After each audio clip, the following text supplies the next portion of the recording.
Good morning guys, from your nutrition therapist Emanuele.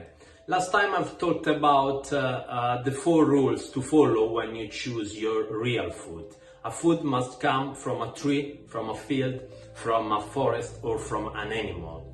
And how manufactured and processed food can impact on your health and weight. Today I want to go deep and explain you how to put in practice this change in food choice.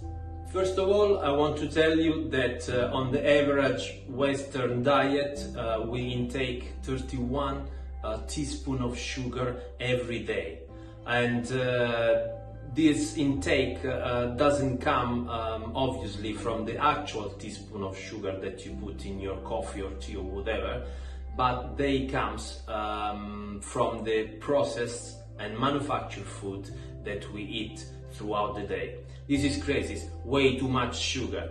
And you might say, okay, I don't use sugar in my coffee or my tea, but yet you are intaking a lot of sugar, because sugar is nowadays hidden in everything.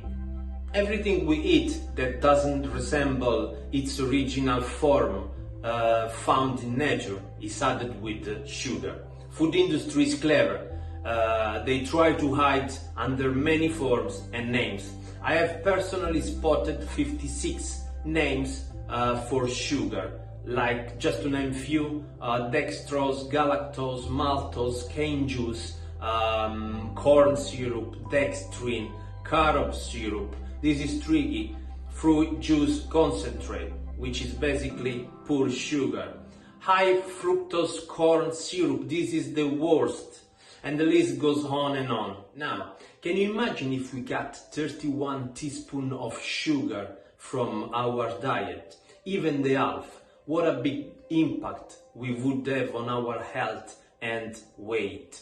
And how do you do this? By eliminating all barcoded and processed food from your shopping list. Next time you go to the shop and buy even the simple bread, just try to see the label, the ingredients. You will discover a long list of many things that you don't even know what they are. And so you might ask, what do I have to eat now? The answer is food, real food, whole food, food that has the same shape on your plate as is found in nature. I'm talking about vegetables, fruits, nuts, seeds, roots, fish, meat and eggs. Not too much protein though, I will do an extra episode on this.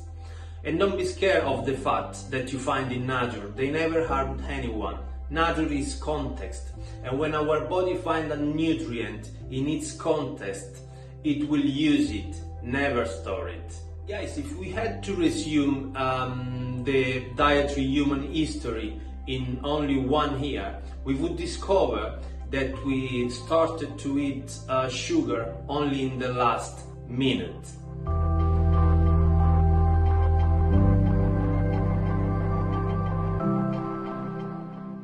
Guys, we store fat because we're running on sugar, and to start to use our fat, we need to cut on the sugar.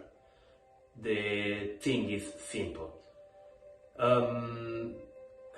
Dietary fats are essential. Protein and amino acids are essential. There's no such a thing like a sugar that is essential. Nature finds sugar already in vegetables, fruit, nuts, seeds.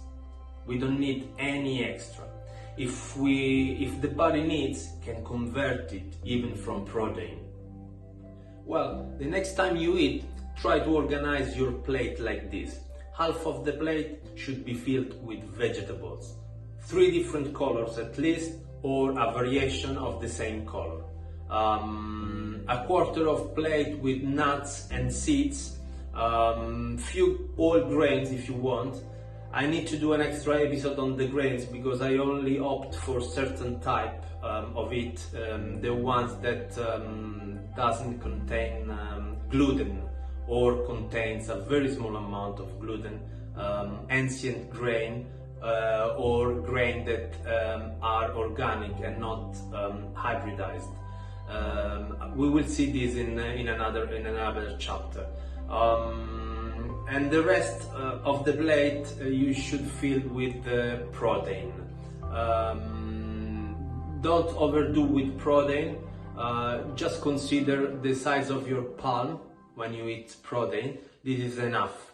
And when you eat like this, you shouldn't feel hungry for the next 8 to 12 hours. Because when your body is nourished at cellular level, it doesn't need to eat every second hour. And if you find yourself eating several times a day, it means that your cells are deprived and always starving. And why is that? Because you're feeding your cells with empty calories. What are the foods with the most empty calories? Again, processed, manufactured, bar-coded food. Food that has been